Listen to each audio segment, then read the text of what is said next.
Mi paso por el mundo de la noticia es algo apasionante, es conocer lo que gira a tu alrededor y convertirlo en una historia que impacte en los demás. Es optimizar el tiempo para analizar, coordinar y puntualizar qué información transmitir a nuestra audiencia. Saber qué, cómo, dónde y por qué hay que informar sobre un suceso que nos afecte. Esa es una responsabilidad y aquí sabemos cómo hacerlo.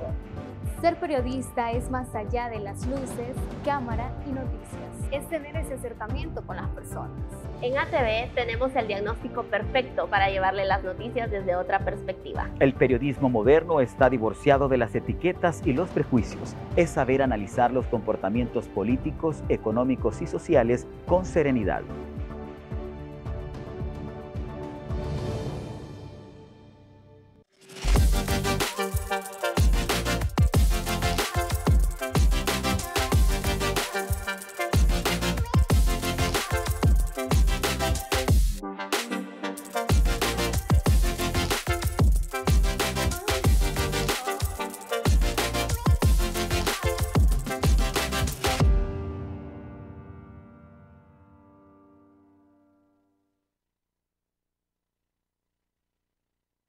Estamos emocionados de cumplir este sueño que nos hace tan felices. Poder remodelar nuestra casa con el respaldo financiero de Financh es realmente maravilloso. Usamos los colores que quisimos y compramos el cuadro que tanto anhelábamos. El trámite fue ágil y sumamente rápido. Ahora nuestra Camila puede sentirse cómoda y segura en nuestro hogar. Financiera Hondureña.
Hola, ¿qué tal? Muy buenas noches. Gracias por acompañarnos. Esto es ATV Noticias, edición estelar.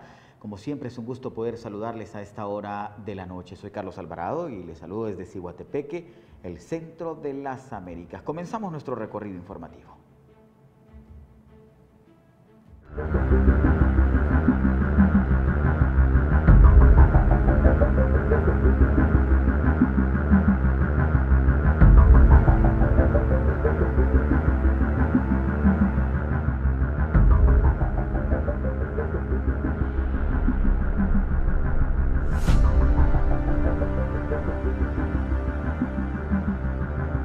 Cuales algunos expertos aseguran que la mayoría de contagios se han registrado en los departamentos de Cortés, Colón y también Francisco Morazán. A criterio de algunos especialistas, las relaciones comerciales, la situación demográfica y geográfica de la costa norte ha sido favorable para el incremento de los casos de coronavirus, que en su mayoría se concentran en Cortés, Francisco, Morazán y Colón. Según los expertos, las relaciones comerciales entre estos tres departamentos ha sido una de las principales vías de contagios de COVID-19. El médico internista Omar Videa manifestó que en estos momentos se está viendo el impacto del coronavirus en Honduras. Los casos de Cortés, que fueron los más altos hace una semana, fueron productos de los 14 días que tuvieron de exposición. La situación demográfica, geográfica de la costa norte favorece esa condición, detalló Videa. Según los especialistas, las medidas preventivas se tomaron muy tarde en esta zona del país y ese fue uno de los factores que desató una cadena de infectados que mantiene a un toque de queda absoluto en varios municipios de esa zona, especialmente en Cortés. Videa destacó que por cada persona positiva de COVID-19 se maneja un promedio de 10 personas sospechosas de estar infectadas con la enfermedad. Por cada persona hay un comportamiento de 10 casos, lo que significa que en promedio 4.000 sospechosos no identificados y de ellos al menos 1.200 están con los síntomas. Si no se identifican ahorita, que es factible hacerlo porque tenemos logística, el número es pequeño, cuando esto sea superior a los 2.000 casos, será matemáticamente imposible para nuestro país hacer los cercos de epidemia, lamentó el galeno. Y en temas económicos, algunos analistas le apuntan que se deben abrir algunos mecanismos en el caso de Banadesa para apoyar principalmente al sector agropecuario del país, que seguramente será uno de los sectores más duramente afectados. La crisis por COVID-19 hizo aflorar los problemas no solo en el sistema educativo y sanitario. El Banco Nacional del Desarrollo Agrícola, que desde semanas atrás intentan eliminar, parece ser la única opción en este momento para el sector esencial. Así lo reveló Dulio Medina, presidente de la Asociación de Productores de Granos Básicos, Prograno. Medina dijo que el fondo que ofreció el presidente Juan Hernández para el agro está bien. No obstante, el problema es grave y que se debe habilitar Banadesa. El fondo que está ofreciendo el Ejecutivo es bastante accesible. Bueno, casi nunca se había visto porque el menos interés ha sido con Banadesa. Pero hay un problema muy grave y es que los fondos están, pero los bancos privados no quieren administrarlo, aseguró. Según Medina, la banca no los atiende, no por la comisión que se les dará a ellos, sino porque el sector está demasiado dañado y hay temor y dudas por parte de los bancos. Por eso sugería de repente que no le hacen caso a las aportaciones que uno hace, dijo, y de la misma forma manifestó que ya no hay una justificación para que el gobierno tenga cerrado Banadesa y la Comisión Nacional de Bancos y Seguros ya hizo su trabajo en relación a esta solicitud. Y es que vean ustedes la importancia de darle mayor apoyo a la agricultura y es que en efecto hay muchas personas que se preguntan ¿por qué razón los bancos no pueden ser un poco más flexibles junto con la sobreliquidez bancaria que cuenta todo el sistema financiero nacional? Y es que es muy sencillo, las políticas no están diseñadas para favorecer a los más desprotegidos en Honduras. Eso es como principal factor. 2, el banco como un ente privado, como una corporación privada, no está funcionando para registrar algún tipo de pérdidas. Eso es también entendible. Pero lamentablemente la agricultura en el país no ha tenido una legislación oportuna y que desde el Congreso Nacional, desde donde se gestan las leyes del país, no se ha legislado a favor de los más desposeídos. Y hoy, en este caso, que la pandemia del COVID-19 ha atacado duramente a la región, estamos en vísperas de que la economía y que en particular la agricultura se vea aún más afectada por el simple hecho de no tener el respaldo financiero que debería tener desde hace mucho tiempo antes de esta crisis. Y vea usted en otros temas cómo algunas mesas de derechos humanos han hecho sus análisis luego de poder poner en la tela de juicio o en investigación el tema del manejo de fondos que el gobierno y que los organismos multilaterales han otorgado al Poder Ejecutivo. En la Mesa de Desarrollo de Derechos Humanos presentó este martes el informe Estado Crítico de la Nación, en tiempos de COVID-19, donde expresa su preocupación por la ineficacia y la falta de legitimidad en las medidas tomadas por el gobierno de Juan Hernández para enfrentar la crisis humanitaria provocada por la pandemia del COVID-19. El informe resalta que los matices en los niveles de desigualdad social, pobreza extrema, violencia, corrupción e impunidad como política de Estado, en contraste con las medidas adoptadas por el gobierno, reflejan el incumplimiento de las obligaciones del Estado en materia de derechos humanos, enfatizando particularmente en el deber de adoptar medidas para atender las causas estructurales que impiden que la población en general cuente con un sistema de salud robustecido, integral e inclusivo. También el informe devela que el sistema de salud hondureño ha colapsado y en momentos de emergencia sanitaria como la que actualmente atraviesa la nación, se evidencia que el mismo no ha sido una prioridad en la agenda del gobierno, como sí lo ha sido el incremento del presupuesto en materia de defensa y seguridad. El informe del estado crítico de la nación en tiempos de COVID-19 da cuenta de las violaciones a derechos humanos de grupos colocados en situaciones de mayor vulnerabilidad y señala las medidas que comprometen el goce real de los derechos humanos a nivel general. Y es que lamentablemente pues este es un tema que ha dejado bastante tela que cortar. Es un amplio debate en el que los derechos humanos de los hondureños se ven diariamente violados por diferentes sectores, ya sea por los sectores políticos, militares y económicos. Aquí también es importante destacar las enormes brechas sociales por las que atraviesa el país históricamente y que ahora se han visto agudizadas producto de la mala planificación histórica en la que los gobiernos, entre comillas, democráticos han venido a imponer. Aquí no contamos con políticas de Estado dirigidas a la niñez, por ejemplo, a la madre soltera, a los ancianos. Vivimos en un estado de indefensión total. Aquí no hay ningún tipo de seguridad para nadie y todo lo que le digan a usted a través de los medios de comunicación tradicionales, créame lo que es pura patraña, porque están confabulados con el sistema, están confabulados con los poderes fácticos, con los poderes económicos y que naturalmente están ocultando algunas cifras, maquillando algunos resultados y algunos indicadores que podemos destacar en el día a día en un país seriamente atacado por la corrupción y que ha desencadenado factores negativos como la pobreza extrema, la miseria y ha ampliado grandemente las brechas sociales. En un país donde hay algunos pocos que poseen grandes fortunas y una gran mayoría que no tiene ni tan siquiera 10 lempiras para poder comer. En otras informaciones, el Tribunal Superior de Cuentas ha informado a través de su vocero oficial que ha exhortado también a la emisión de pliegos de responsabilidad a los alcaldes que obstruyan la labor asignada a las unidades de auditoría interna municipal de realizar el control concurrente y fiscalización de las compras y contrataciones realizadas y pendientes en el marco de la emergencia sanitaria nacional por la propagación del coronavirus. Las autoridades del TSC dispusieron lo anterior luego de conocer el reporte de la Auditoría Interna Municipal del municipio de Pespire, departamento de Choluteca, quien notificó el rechazo del alcalde municipal a la solicitud de incorporar a esta unidad en todos los procesos que se lleven a cabo en el marco de la emergencia sanitaria nacional y se les proporcione toda la información que se genere a fin de cumplir con las instituciones emanadas por el ente contralor.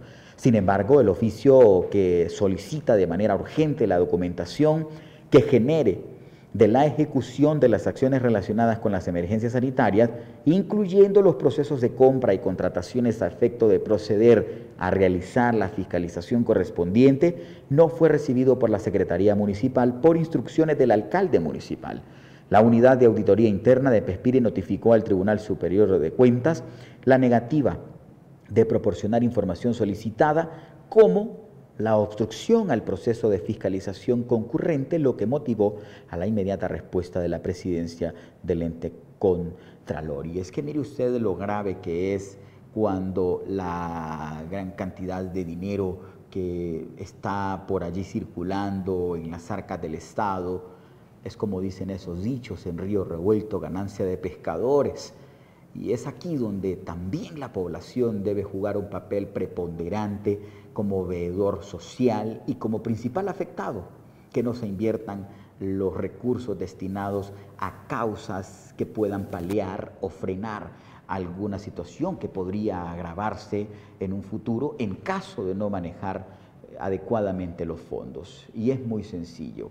Si nosotros nos enfocamos en un análisis objetivo y se destina X o Y cantidad de plata para mejorar el sistema sanitario nacional, por ejemplo, vemos cómo las redes de corrupción, desde lo más alto hasta lo más bajo, acaban y despedazan cada centavo que les llega a su lugar, lo que significa que al final el más afectado, o sea, el usuario de a pie que utiliza los hospitales públicos, se va a ir y va a encontrar con que no hay nada, con que no hay guantes, con que no hay insumos, con que no hay personal médico suficiente, con que no hay camillas, con que no hay quirófanos, que no hay reactivos, no hay medicamentos, no hay jeringas, en fin, es la receta del nunca acabar y eso es una triste realidad que vive nuestro país. Pero, insisto, es importante que la sociedad retome ese papel fundamental de la veeduría social y no dejarle el trabajo por completo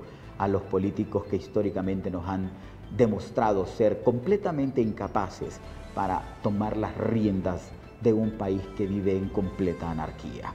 En otro tema, la Comisión Permanente de Contingencias ha informado a través de un comunicado esta mañana que ya se han protagonizado algunos despidos de personas claves en la institución. El despacho presidencial de Honduras comunicó a la Comisión Permanente de Contingencias que se suspenderá varios funcionarios que mandaron información sobre compras y contrataciones a la Secretaría de Finanzas bajo la emergencia por COVID-19. Entre los suspendidos destacan el administrador de Copeco y varios de sus colaboradores cercanos, informaron a periodistas. Un oficio señala que ellos serán suspendidos de sus cargos a partir de este 14 de abril por el tiempo que dure una auditoría forense del Tribunal Superior de Cuentas y la Oficina Normativa de Contratación y Adquisiciones del Estado. La Secretaría de Finanzas salió al paso este mismo día y aseguró que las discrepancias en su portal presupuestario para informar sobre la emergencia sanitaria serán responsabilidad de los ejecutores. Hacemos una primera pausa comercial, no nos cambie, enseguida regresamos con más de ATV Noticias, edición estelar.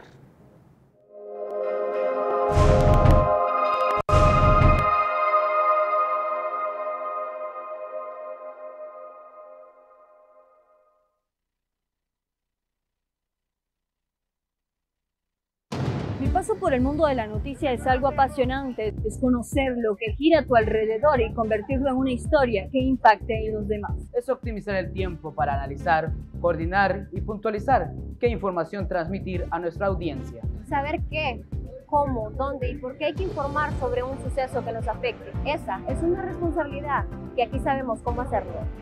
Ser periodista es más allá de las luces, cámara y noticias. Es tener ese acercamiento con las personas.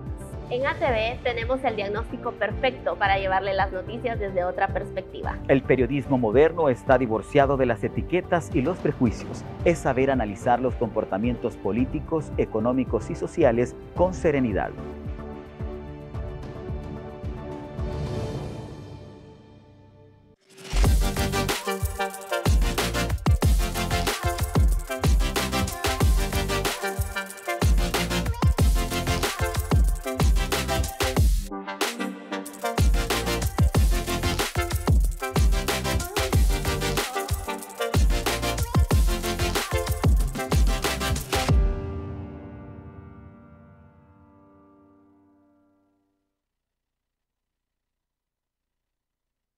Estamos emocionados de cumplir este sueño que nos hace tan felices.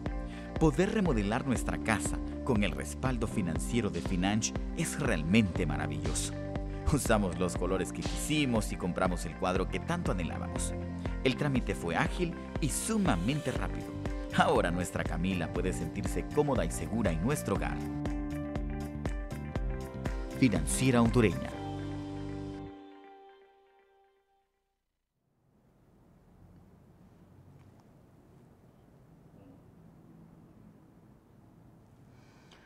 Gracias por seguir con nosotros. Mire usted cómo los inmigrantes latinos salen de una para entrar a otra. El presidente de los Estados Unidos, Donald Trump, ha informado a través de sus cuentas oficiales de Twitter que hay algunas presiones ya a las cortes de inmigrantes para que puedan deportar a los niños que no han logrado precisamente cumplir o llegar a cumplir ese sueño americano. En medio de la crisis por el coronavirus, niños y adolescentes indocumentados que llegaron sin sus padres a la frontera de México con Estados Unidos al realizar solos la travesía de Centroamérica, quienes fueron detenidos y pedir asilo y enviados a los albergues, casas de crianza o correccionales para menores, están siendo obligados por la administración del presidente Donald Trump a presentarse a sus respectivas audiencias en corte. En caso de no acudir, serían inmediatamente su deportación. Los casos documentados por The Marshall Project, una organización no lucrativa de investigación periodística enfocada en el sistema de justicia criminal, son de niños refugiados ubicados en Nueva York, la ciudad que se ha convertido en el epicentro de la pandemia y que se encuentra prácticamente sitiada. No obstante, el gobierno de Trump sigue con su afanoso plan por deportarlos al mantener las cortes de inmigrantes abiertas para que los menores no acompañados tengan que presentarse para defender sus casos, muchos de ellos sin abogado ni tampoco recursos. En 2 juzgados en el centro de Nueva York, las audiencias para niños migrantes avanzan de manera acelerada ante el plazo impuesto por el Departamento de Justicia de cerrar cada caso en menos de 60 días, mientras los menores se encuentran en cuarentena en refugios, casas de crianza o correccionales, pudieran no presentarse ante el juez de inmigración al no estar al tanto de las fechas de audiencia, lo que también resultaría en una orden de deportaciones. La audiencia para menores no acompañados también se está llevando a cabo en tribunales en otros puntos críticos del país debido al COVID-19, como Los Ángeles, San Francisco, Seattle, Chicago y también en Boston.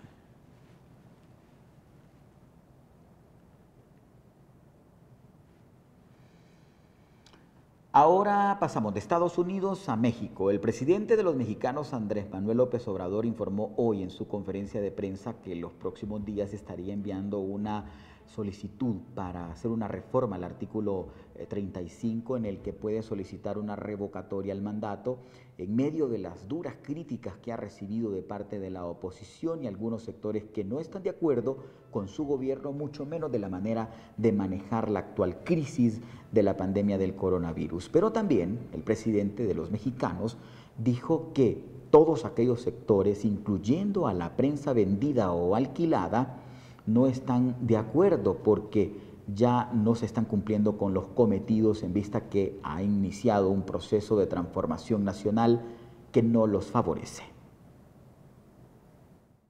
Como ya no les ayuda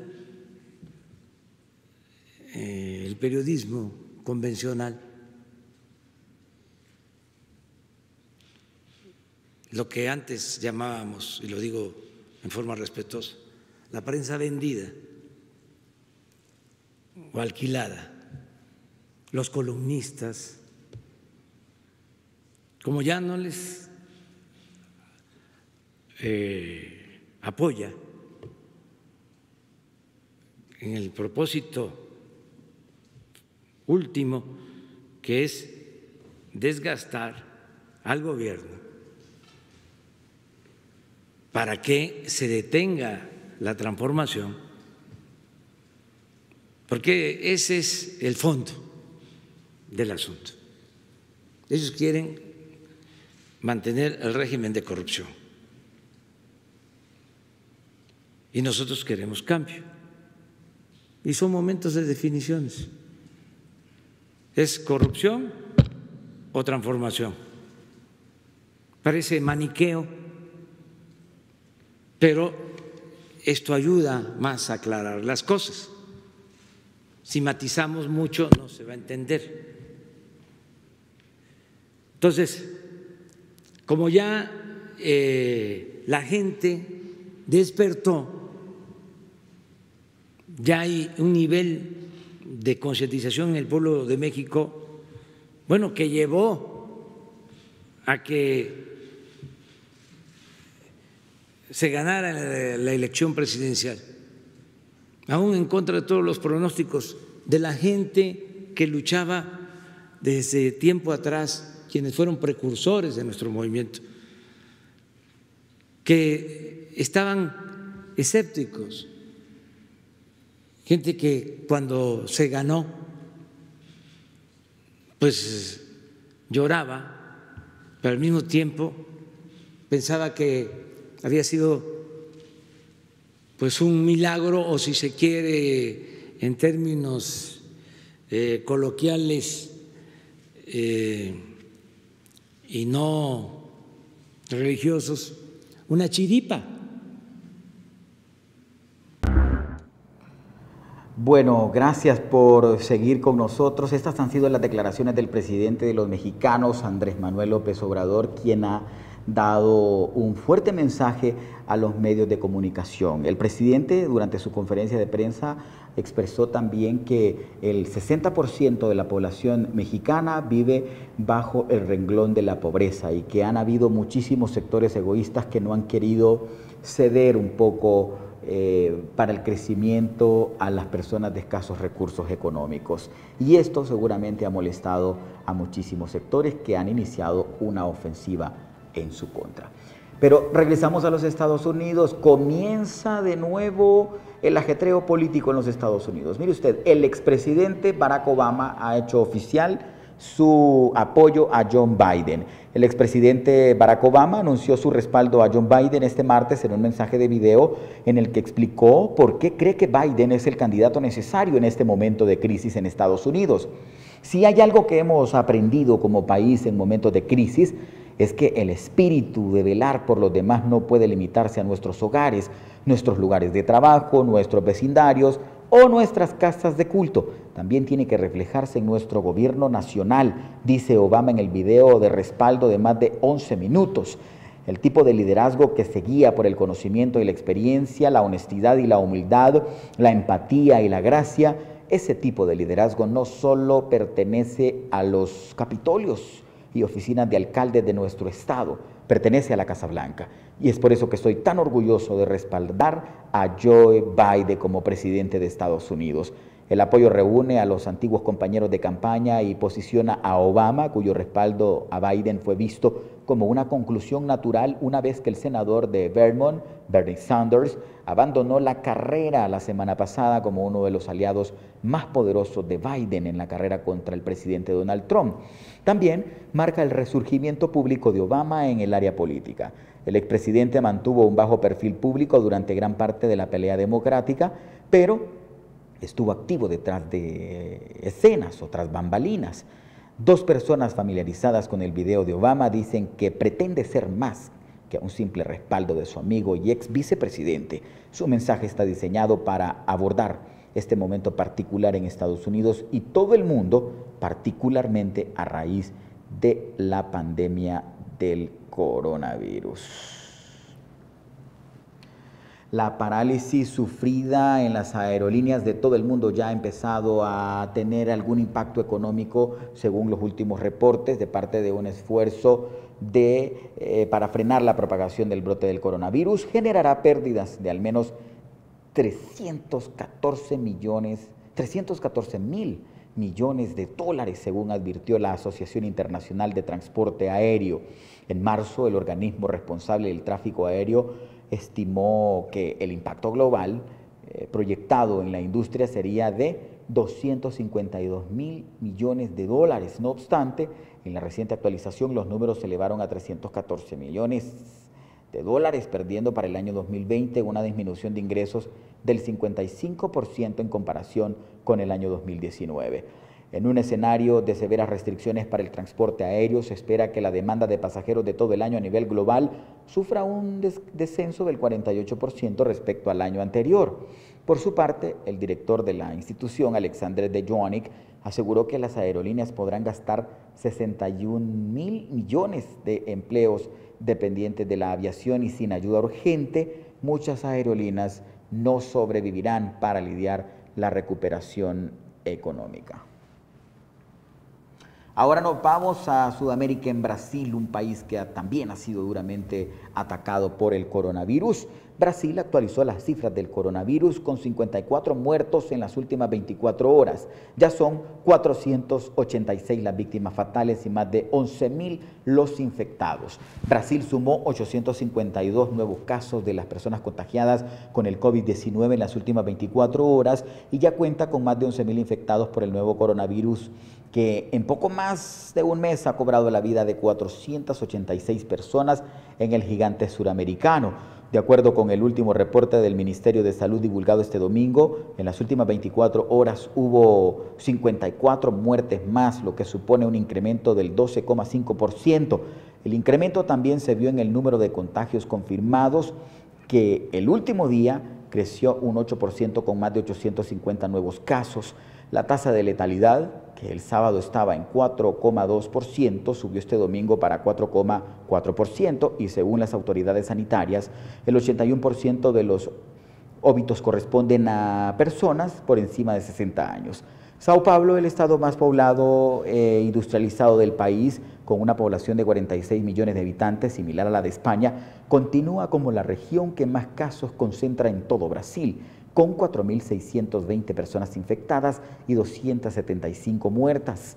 Le sigue Río de Janeiro con 1.594 personas confirmadas y 64 muertos, y también caerá al nordeste con 823 personas contagiadas y 26 fallecidos. Pero mire usted, hay algunos que son escépticos al tema, al coronavirus. Muchos tienen un alto respeto por la pandemia y otros simplemente creen que esto se trata de un nuevo orden mundial, lo que genera un grado de discrepancias. Y en este caso, pese a la evidencia de expertos en enfermedades, quienes sugieren precisamente todo lo contrario, el 30% de los estadounidenses que participaron en una nueva encuesta del Centro de Investigaciones, PIOC, asegura creer que el coronavirus probablemente se creó dentro de un laboratorio. El reciente sondeo del Centro de Pensamiento demuestra que la desinformación sobre el virus sigue reinando, incluso cuando verificadores de datos y los funcionarios de la salud pública trabajan arduamente por disipar la información errónea y salvar vidas en los Estados Unidos. El 23% de los adultos encuestados señaló que cree que el virus fue fabricado intencionalmente. Esto casi a toda con certeza no es 1%, una cifra bastante de forma natural. Esto es lo que posiblemente más se acerca a la verdad sobre el coronavirus, según los expertos. La encuesta se realizó entre el 11 y el 16 de marzo. Durante ese periodo, la Organización Mundial de la Salud declaró la pandemia del COVID-19, pero la mayoría de los estados aún no habían emitido órdenes de confinamiento. Ahora también se discute la creencia en algún momento generalizada de que el virus se originó en un mercado chino, mientras algunos expertos en el virus dijeron que a principios de este mes que las condiciones higiénicas de dicho mercado lo convirtieron en el primer terreno para la propagación zoonotónica. Un artículo publicado en la revista The Lancet muestra que también un tercio de los primeros 41 pacientes del COVID-19 no tuvo contacto en ese mercado, incluyendo los primeros pacientes confirmados en Wuhan. Y mire, no solo en Honduras y en la región latinoamericana se reportan abominables actos de corrupción, también en los Estados Unidos. No crean que están a salvo las autoridades. La justicia de los Estados Unidos investiga una estafa en la venta de 39 millones de mascarillas faciales destinadas a trabajadores médicos que combaten el coronavirus, que habría sido gestionadas por el sindicato United Health Workers en California, publicaron algunos medios locales. El 26 de marzo pasado, el sindicato anunció que habían conseguido los protectores que fueron encargados para varias instituciones. Sin embargo, días después, los trabajadores de distintos centros de salud denunciaron que no se los habían entregado. Incluso, el vocero del Kaiser Permanente expresó que el proveedor no pudo brindarles ninguna información confiable sobre dónde podrían verificar e inspeccionar el envío. En este marco, el fiscal federal del Distrito Oeste de Pensilvania, Scott Brady, detalló que desarrollaron la investigación mientras trataban de interceptar las mascarillas y destinarlas a la Agencia Federal de Manejo de Emergencias. La pesquisa llevó a los agentes hasta un empresario de Pittsburgh, en Pensilvania, quien afirmó que trabajaba junto al sindicato para conseguir los artículos. Ahora nos vamos hasta Italia. Hay algunas nuevas cifras. La cifra diaria de muertes por coronavirus en Italia aumenta ligeramente. Hoy se han registrado 602 frente a las 566 de lunes, lo que significa un segundo aumento consecutivo, pero se desaceleran las nuevas infecciones según la agencia de noticias Reuters. Hay 2.972 nuevos casos afectados por el virus, lo que supone la cifra más baja desde el 13 de marzo. El balance total de víctimas es de 21.067 desde que comenzó la pandemia, según la Agencia de Protección Civil, la segunda más alta del mundo después de la de Estados Unidos. El número de casos confirmados oficialmente subió a 162.488. El tercer recuento mundial pues se muestra más alto detrás de los Estados Unidos y también en España. Hubo 3.186 personas en cuidados intensivos el martes frente a las 2.260 del lunes. La ministra de Agricultura de Italia abogó este martes por la legalización de 600.000 inmigrantes para reactivar importantes sectores de la economía afectados por la escasez de trabajadores debido a la pandemia del coronavirus, informó la agencia AFP.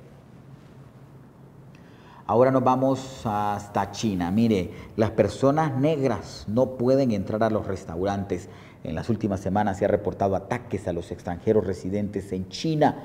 En tiempos de coronavirus, la xenofobia y el racismo se parecen a la propia pandemia, hacen viajes de ida y vuelta. Las primeras víctimas fueron los ciudadanos chinos. Un extraño virus había salido de su país y muchos de los que vivían en el extranjero se convirtieron en el objetivo de los ataques. Ahora es a la inversa. Cuando China ha frenado el virus, son algunos de sus ciudadanos quienes señalan a los extranjeros que viven allí. A principios de febrero el COVID-19 ya se había extendido. Así que miren, qué lástima. No solamente en nuestros países se ven vulneradas nuestras personas por la xenofobia y también el racismo, sino en los países que se denominan del primer mundo. Hacemos una nueva pausa, no nos cambien, enseguida regresamos.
Mi paso por el mundo de la noticia es algo apasionante, es conocer lo que gira a tu alrededor y convertirlo en una historia que impacte en los demás. Es optimizar el tiempo para analizar, coordinar y puntualizar qué información transmitir a nuestra audiencia. Saber qué, cómo, dónde y por qué hay que informar sobre un suceso que nos afecte. Esa es una responsabilidad que aquí sabemos cómo hacerlo. Ser periodista es más allá de las luces, cámara y noticias. Es tener ese acercamiento con las personas. En ATV tenemos el diagnóstico perfecto para llevarle las noticias desde otra perspectiva. El periodismo moderno está divorciado de las etiquetas y los prejuicios. Es saber analizar los comportamientos políticos, económicos y sociales con serenidad.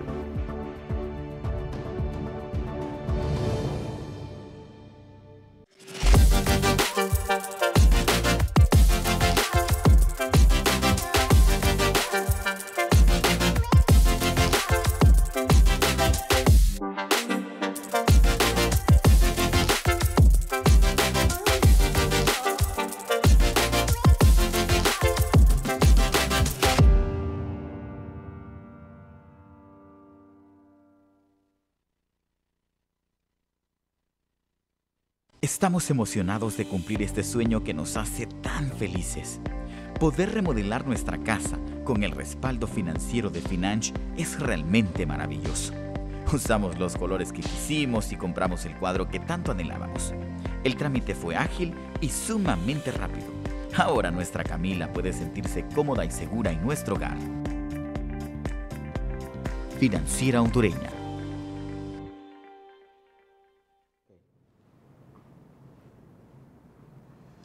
Seguimos con más noticias. Mire usted cómo Centroamérica está a la espera prácticamente de un tsunami producto del coronavirus en vista de las afectaciones que tendrán cada país. La región centroamericana se enfrenta a un verdadero tsunami que golpeará sus economías en cada una de las naciones que la conforman debido al impacto que le ocasionará la pandemia del COVID-19, la cual devastará los empleos y atacará a los sectores más débiles y vulnerables de la sociedad. Advierten organismos financieros y grandes instituciones financieras. El Banco Mundial publicó en Washington el informe La economía en los tiempos del COVID, donde destaca que la región centroamericana y el Caribe serán golpeadas por la pandemia. El documento destaca que Nicaragua y El Salvador tendrán la mayor caída económica de Centroamérica este 2020 a causa de la pandemia, con el 4.3% cada uno, según cálculos del Banco Mundial, que situó también a El Salvador como líder de la recuperación en el 2021, con un alza del 4.8%, seguido de Costa Rica con el 4.5%, lo que significa que El Salvador y también Costa Rica lideran los países en sus economías más robustas de toda la región. Y viene usted también en El Salvador. El Salvador ha estado bajo la lupa del mundo y también de Centroamérica. Cómo las acciones del gobierno del presidente Bukele han traspasado algunas fronteras. Al 14 de abril, 25 pacientes se han recuperado, 118 casos se mantienen activos y se registran 6 muertos. A la misma fecha se han detectado el primer caso con un menor de 9 años y 10 entre las edades de 10 y 19 años de edad. Entre los 20 y 80 años hay 144 casos, siendo el grupo etario más afectado entre los 20 y los 39 años. El número de contagiados locales, es decir, que se han registrado por un contacto con otra persona portadora del virus, ha ido en aumento. En las últimas semanas, San Salvador, San Miguel, Morazán, La Unión y La Libertad han reportado sus primeros casos. El más afectado es San Salvador, con 19 contagios, 10 en San Salvador, 3 en Santo Tomás y 1 en San Martín, y también 1 en Ciudad Delgado y 1 en Soyapango, 1 en Ilopango y 1 en Mexicanos. Santa Ana y Usulután fueron los primeros departamentos donde fueron localizadas las personas con la enfermedad. Salud ha publicado 7.230 pruebas del COVID-19 a nivel nacional. En otras noticias, este lunes se reportaron 17 nuevos casos de coronavirus para un total de 612 los contagiados que tienen con un rango de edades entre los 87 años. 18 casos nuevos de coronavirus y Costa Rica llega a 595 personas infectadas. Se trata de 295 mujeres y 317 hombres, de los cuales son 569 costarricenses y 43 extranjeros. Se registran casos positivos en 59 cantones de las 7 provincias. Por edades hay 557 adultos, 31 adultos mayores y 24 menores de edad. En cuanto a los descartados, a este lunes se reportan 6.256 personas. La curva que sí se aumenta, ya son 42 los recuperados de coronavirus. El número de los recuperados es de 62 y los decesos continúan en 3. Por otra parte, hay 20 hospitalizados, de los cuales 14 están en cuidados intensivos, con un rango de edades de los 35 a los 85 años de edad. Ahora vámonos a Panamá con las cifras en actualizaciones por el coronavirus-19. Panamá registró 7 nuevos fallecimientos por coronavirus en las últimas 24 horas y el total asciende a 94. De acuerdo a la información trascendida este lunes por el Ministerio de Salud, Lourdes Moreno, quien es la jefa de epidemia del MINSA, destacó que el país acumula un total de 3.472 casos de coronavirus. La buena noticia, indicó Moreno, es que para este lunes hay 61 personas recuperadas y que los recuperados clínicamente son 1.714 personas. Sobre el número de pacientes que están en aislamiento domiciliario, indicó que son 2.983. En tanto, 229 en sala de hospitalización y 105 están recluidos en las unidades de los cuidados intensivos. Y mire usted cómo en el mundo hay de todo un poco. Mientras algunos están un poco estresados, aturdidos, enojados, sumamente molestos por el confinamiento que ha generado esta crisis global, hay algunos que están pues deseosos de solicitar algún líquido preciado, se le denomina, y es la cerveza. Mire usted cómo esta abuelita de 90 años está pidiendo a través de las redes sociales: quiero más cerveza. Olive Bersoni, una abuela de 93 años, se volvió viral cuando posó detrás de una ventana con un cartel que decía: necesito más cerveza. Como millones de estadounidenses, la mujer se quedaba en su casa para evitar contagiarse del coronavirus que dejó más de 23,000 muertos en su país. En la imagen, esta vecina de Pittsburgh tenía en la mano una lata de Coors Light, su bebida preferida, y la foto recorrió las redes como si fuera una botella lanzada al mar y su particular pedido de auxilio que llegó a buen puerto. En pleno aislamiento, empleados de la compañía la sorprendieron en su casa con una entrega especial, 10 packs de 15 latas. Olive se volvió a sacar otra foto viral, esta vez en el cartel que decía: conseguí más cervezas. Tomó una lata cada noche, la cerveza tiene vitaminas, es buena, siempre y cuando no se consuma en exceso, aseguró la anciana al canal local. Ahora podrá aguantar 150 días más sin tener que salir de su casa. Mire usted cómo ha disfrutado esta abuelita de una deliciosa cerveza bien fría en este tiempo de confinamiento. Y mire, hay noticias también que han tenido un impacto. Ya lo han venido anunciando algunos analistas, algunos psicólogos, algunos sociólogos, que el impacto del confinamiento a nivel nacional también tiene algunas repercusiones en el aspecto psicológico. Y vea usted como uno de los jugadores famosos de nuestro país, del Motagua precisamente, no salió tan favorecido, pues por violencia doméstica Rubilio Castillo es detenido y puesto en prisión. El delantero del Motagua y también seleccionado nacional, Ramón Rubilio Castillo, fue detenido el lunes en horas de la noche, luego que las autoridades recibieran una denuncia por violencia doméstica. Y es que su esposa, Angie García, dio testimonio que sufría maltrato tanto físico como moral por parte del futbolista. De igual manera, la esposa del jugador bloqueó sus redes sociales por seguridad. Ambos comparten una hija en común.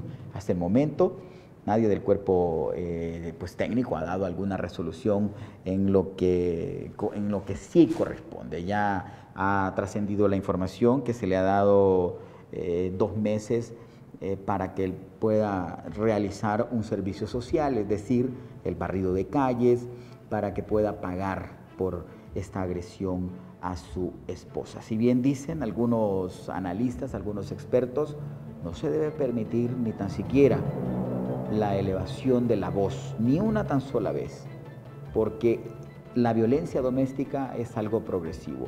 El jugador también ha salido ya a los medios de comunicación a decir que es un incidente que él lamenta muchísimo y que él ama a su esposa y también a su hija y que todo volverá a la normalidad.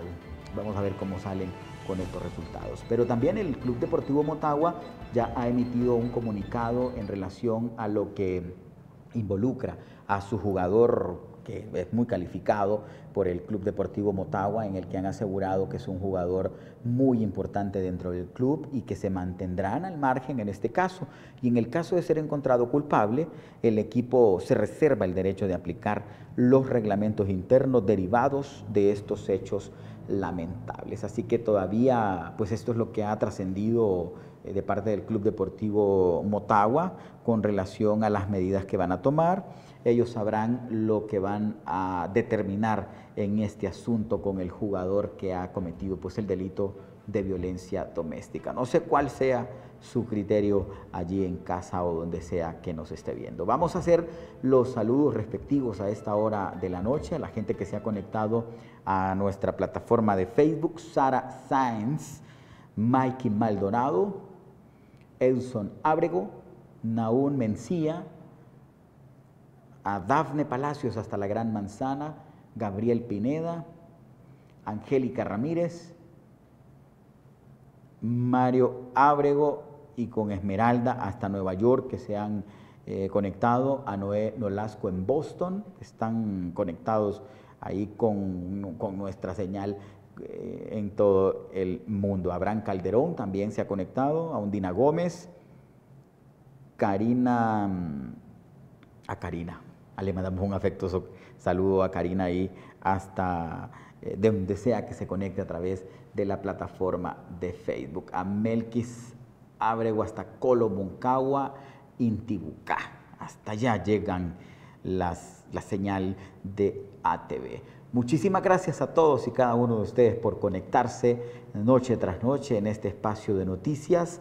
Le recordamos que dele compartir a las noticias, tenemos contenidos sumamente innovadores. A Cristian Chaver, que se ha conectado, a Ondina Ábrego hasta Nueva York. También, bueno, es difícil saludar a todas las personas que se conectan a esta hora de la noche. Muchísimas gracias por habernos acompañado. Los dejamos con los deportes.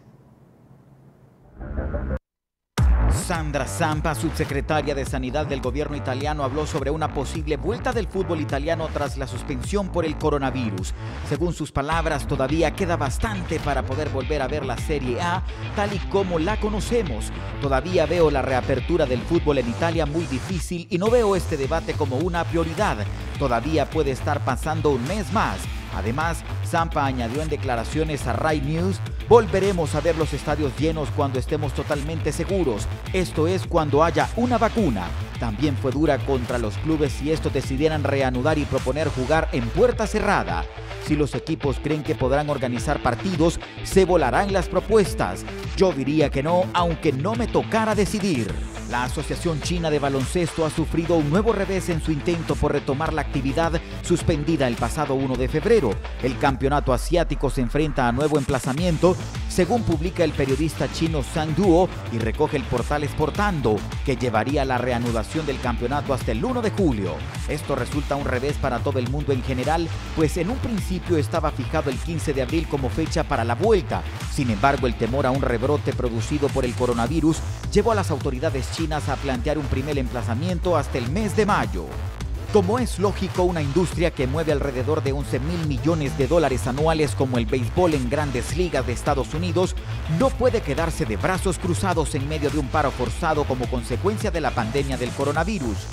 Además de jugadores y entrenadores, la empresa tiene en su nómina a decenas de mentes brillantes cuyo único oficio es solucionar problemas, controlar crisis y crear planes para minimizar daños y reducir pérdidas. El único real plan que tenemos es que no volveremos a jugar béisbol hasta que no haya ningún riesgo a la salud pública de nuestros jugadores, nuestros empleados y nuestros aficionados, dijo Manfred el martes a Fox News. La Confederación Asiática del Fútbol ha decidido posponer todos los partidos y competiciones programadas, incluidas la Liga de Campeones de este continente, para los meses de mayo y junio hasta nuevo aviso debido a la pandemia del coronavirus, según ha informado este organismo. La medida sucede a la que ya se tomó la anterioridad, que suspendió todos los partidos durante los meses de marzo y abril, por los que tiene cada vez menos fechas libres para poder llevar a término la competición. Durante años tuvieron sus peleas, pero acabaron estando de acuerdo en casi todo. Ahora de nuevo vuelven a coincidir. Si hace unos días era Bernie Ecclestone, antiguo jefe del Mundial de Fórmula 1, quien abogaba por suspender por completo el campeonato en 2020, ahora es Max Mosley, el que fuera presidente de la Federación Internacional de Automovilismo, quien lo hace.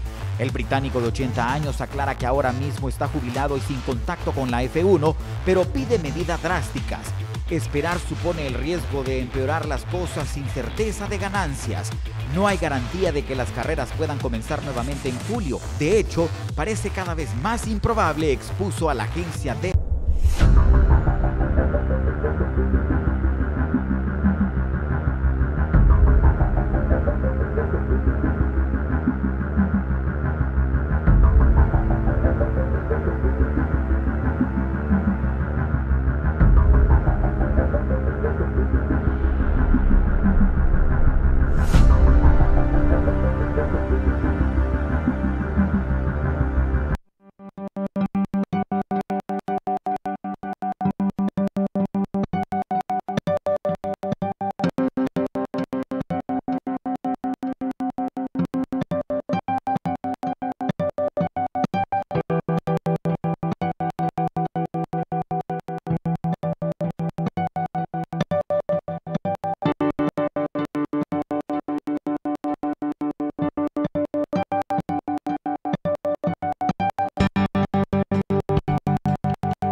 paso por el mundo de la noticia es algo apasionante, es conocer lo que gira a tu alrededor y convertirlo en una historia que impacte en los demás. Es optimizar el tiempo para analizar, coordinar y puntualizar qué información transmitir a nuestra audiencia. Saber qué, cómo, dónde y por qué hay que informar sobre un suceso que nos afecte. Esa es una responsabilidad que aquí sabemos cómo hacerlo. Ser periodista es más allá de las luces, cámara y noticias. Es tener ese acercamiento con las personas. En ATV tenemos el diagnóstico perfecto para llevarle las noticias desde otra perspectiva. El periodismo moderno está divorciado de las etiquetas y los prejuicios. Es saber analizar los comportamientos políticos, económicos y sociales con serenidad.